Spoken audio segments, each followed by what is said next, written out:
Hello everyone, स्वागत है आप सभी का हम सब के प्यारे से यूट्यूब चैनल पर। और आज हम आपके लिए लेकर आए हैं एक ऐसा क्वेश्चन जो आपका दिमाग थोड़ा सा हिला देगा।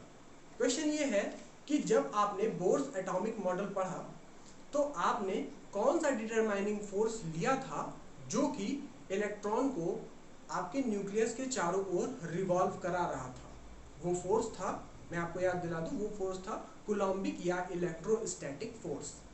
ठीक है, पर अगर हम उस कूलम्बिक फोर्स को हटा दें, यानी कोई कूलम्बिक फोर्स नहीं एग्जिस्ट करती है नेचर में, सिर्फ और सिर्फ एग्जिस्ट करती है तो ग्रेविटेशनल फोर्स।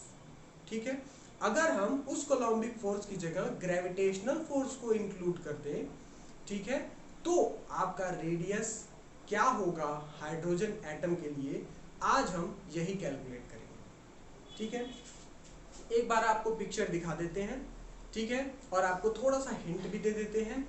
आप पहले कैलकुलेट कीजिए, फिर वीडियो को पूरा देख लीजिए।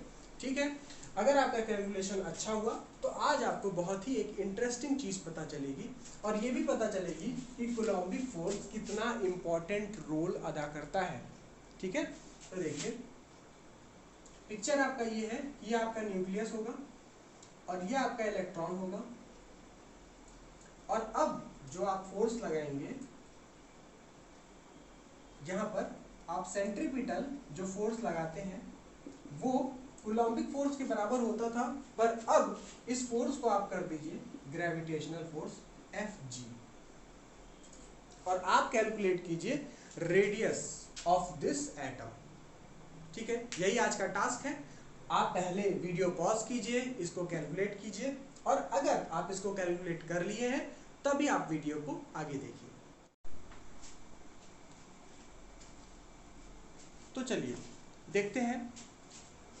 हमने एक मान लिया कि एक एटम है जिसमें आपका प्रोटॉन है और इलेक्ट्रॉन उसके चारों ओर मोशन कर रहा है।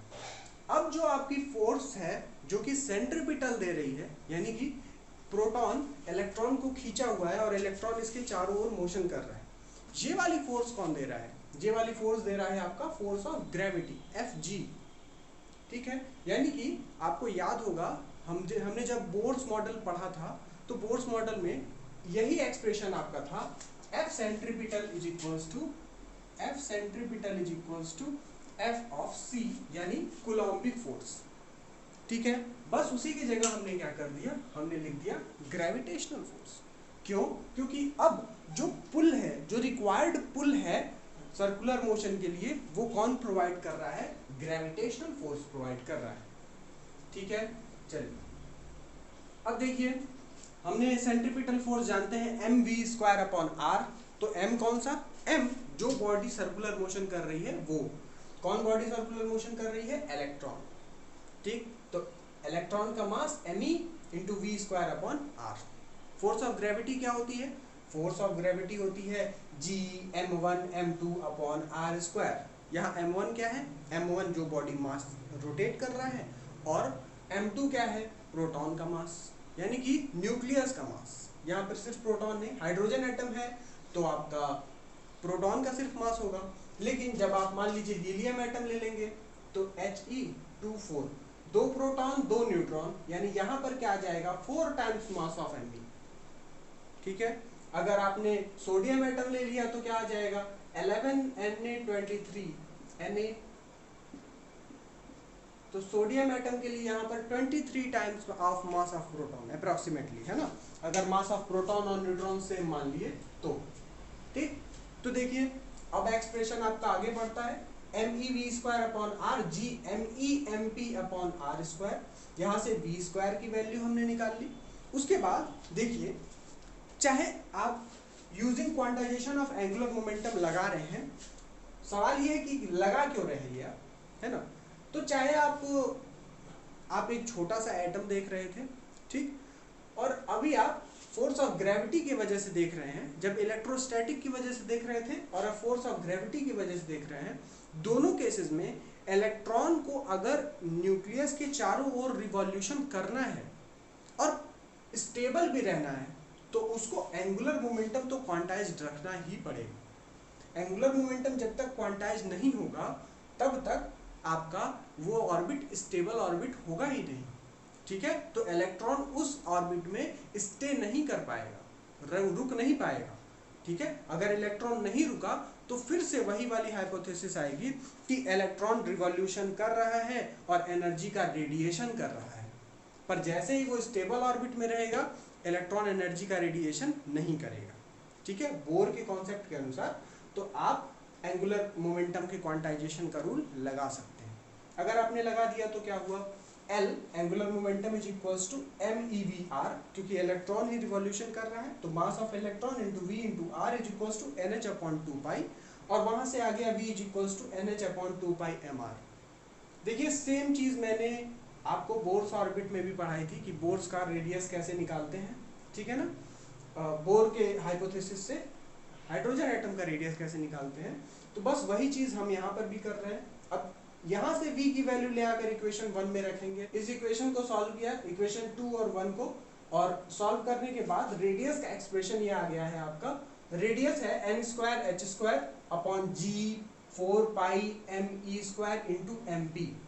अगर आप इस इक्वेशन को देखें और आप याद करें बोर्स थ्योरी के अनुसार आपका हाइड्रोजन एटम का क्या आता था रेडियस, वो आएगा r is equals to ε0 n²h²/πmze²। ये आपका रेडियस का एक्सप्रेशन था, ठीक है। यहाँ पर आप देख रहे हैं कि ये m जो था ये मास ऑफ इलेक्ट्रॉन था। न्यूक्लियस का कंट्रीब्यूशन कौन दे रहा था, यहाँ न्यूक्लियस का कंट्रीब्यूशन z नंबर से था। यहाँ पर भी न्यूक्लियस का कंट्रीब्यूशन है, पर यहाँ पर न्यूक्लियस के मास से ही है कंट्रीब्यूशन, ठीक है। यहाँ पर न्यूक्लियस के मास से ही कंट्रीब्यूशन है, ठीक। तो बिल्कुल जिस तरीके से आपका बोर्स रेडियस जो है यानी कि पहले ऑर्बिट का रेडियस वो कम होता जाएगा जैसे जैसे आप हायर ये एटॉमिक नंबर की ओर जाएंगे, ठीक, वैसे वैसे आप देख रहे हैं कि जैसे जैसे आप यहाँ पर न्यूक्लियस का मास बढ़ाते जाएंगे, यानी MP, हीलियम के लिए 4 MP, सोडियम के लिए 23 MP, ऐसे आप बढ़ाते जाएंगे तो रेडियस कम होता जाएगा। यानी कि इन पूरे ग्रुप्स में सबसे बड़ा अगर आप बोले बोर्स रेडियस यानी पहला रेडियस जो होगा, पहला ही नहीं सारे रेडियस भी होंगे, लेकिन सिर्फ पहले की बात करें तो सबसे बड़ा रेडियस जो होगा वो हाइड्रोजन का ही होगा, क्योंकि यहाँ डिनोमिनेटर में ये फैक्टर सबसे कम होगा हाइड्रोजन के लिए। इसके अलावा क्या है, सबके पास मास ऑफ इलेक्ट्रॉन है, ठीक, NHg/4π सब कांस्टेंट है, ठीक है। यानी वैरी क्या करेगा एटम आपका मटेरियल टू मटेरियल क्या वैरी करेगा, सिर्फ मास ऑफ प्रोटॉन या मास ऑफ न्यूक्लियस वैरी करेगा, ठीक है। इसी के थ्रू आप वेलोसिटी भी निकाल सकते हैं, ठीक। ये वेलोसिटी का एक्सप्रेशन है v is equals to 2g MEmp/nh, ठीक है। आपको लगेगा कि ये वेलोसिटी जो है देखिए मास ऑफ इलेक्ट्रॉन पे भी डिपेंड कर रही है, मास ऑफ प्रोटॉन पे भी डिपेंड कर रही है, ठीक है। और लेकिन हमारी जो वेलोसिटी थी वो तो किसी मास पे डिपेंड करती नहीं थी, ठीक। ये थी आपकी Ze²/2ε0nh, ठीक है। देखिए NH का फैक्टर नीचे भी है, ठीक, ये 2 का फैक्टर और 2ε0 जो है वो 2g में चेंज हो गया है। अब है आपका Z/e², ठीक। तो जब आप चेंज करते थे hydrogen to helium, helium to lithium, तो आपका Z चेंज होता था और उसके अकॉर्डिंग वेलोसिटी चेंज होती थी, ठीक है। तो यहाँ Z का रोल कौन निभा रहा है, ये MP, मास ऑफ प्रोटॉन, ठीक है। जैसे जैसे आप एलिमेंट बदलते जाएंगे मास ऑफ प्रोटॉन की जगह पर दूसरे मासेस आते जाएंगे, ठीक है। इसका कुछ मल्टीपल होता जाएगा और उसकी वजह से वेलोसिटी वेरी करेगी, ठीक है।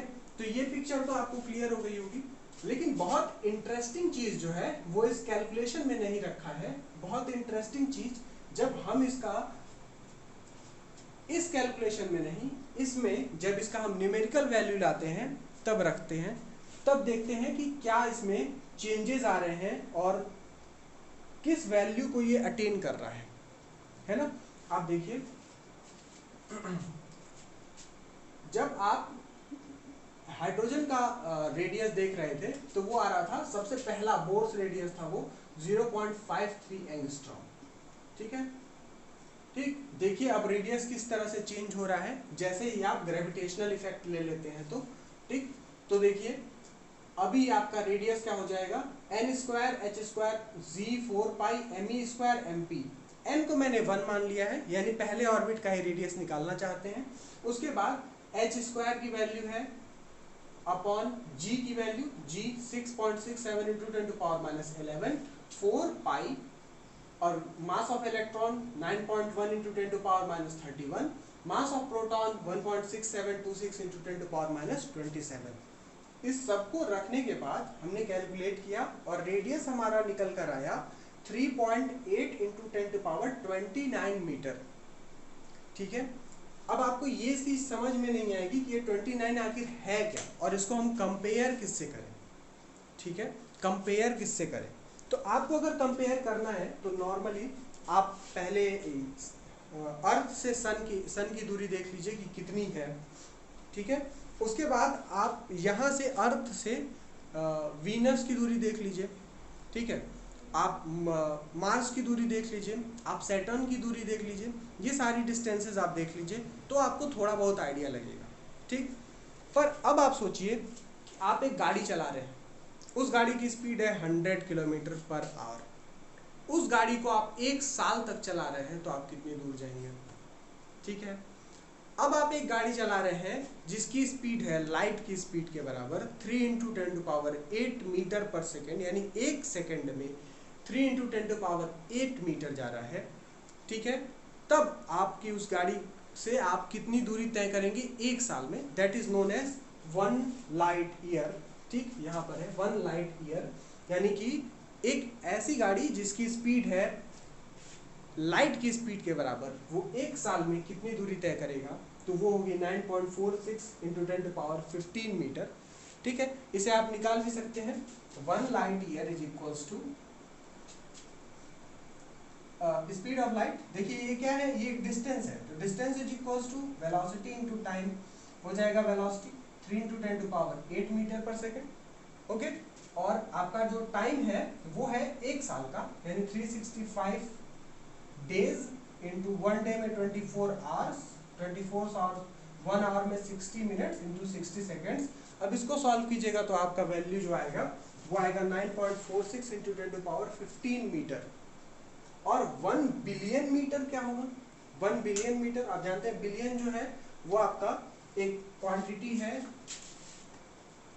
कैलकुलेशन की, जैसे किलो होता है, क्विंटल होता है, तो इंडिया में तो हम लोग करोड़ यूज करते हैं, करोड़ और अरब। ठीक है, 1 मिलियन जो होता है, 1 मिलियन वो होता है 10 लाख। ठीक है, तो 10 लाख किलोमीटर में 1 मिलियन किलोमीटर होगा।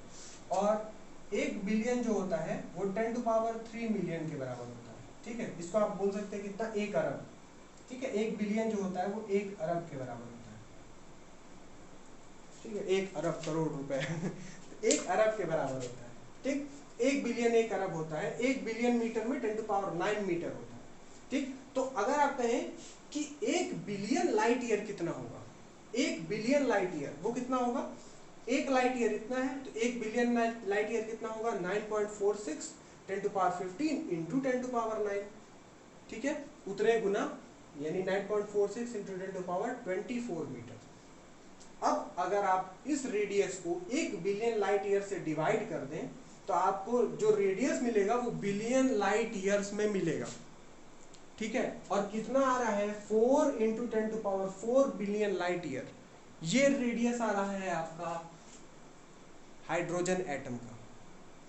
ठीक है, और आपके पूरे यूनिवर्स का जो रेडियस है वो एक्सपेक्ट किया गया है 46.5 बिलियन लाइट ईयर, और ये कितना आ रहा है, 4 into 10 to power 4 billion light year. आप देख सकते हैं कि अगर आपका यहाँ पर डिटरमाइनिंग फोर्स ऑफ ग्रेविटी हो जाए instead of force of Coulombic attraction, तो आपका रेडियस कितना ज़्यादा चेंज हो जाएगा। यानी कि अगर फोर्स ऑफ ग्रेविटी काम करती, फोर्स ऑफ कूलम्बिक फोर्स नहीं होता, इलेक्ट्रोस्टैटिक फोर्स नहीं होता, सिर्फ फोर्स ऑफ ग्रेविटी की वजह से हाइड्रोजन एटम अगर बनता तो एक हाइड्रोजन एटम इस समय यूनिवर्स से भी बड़ा होता। एक इंटरेस्टिंग फैक्ट है। ठीक है, आप इसको देखिए, कैलकुलेशन कर लीजिए, ठीक है। एक बार पूरा नोट कर लीजिएगा। तो पूरा वीडियो देखने के लिए आप लोगों का बहुत बहुत धन्यवाद। दूसरे भी अपने दोस्तों के साथ शेयर करते रहिए। मैं जल्द ही और सारे फैक्ट्स लेकर आऊँगा और सारी नई नई चीज़ें लेकर आऊँगा। तब तक के लिए पढ़ाई करते रहिए। All the best.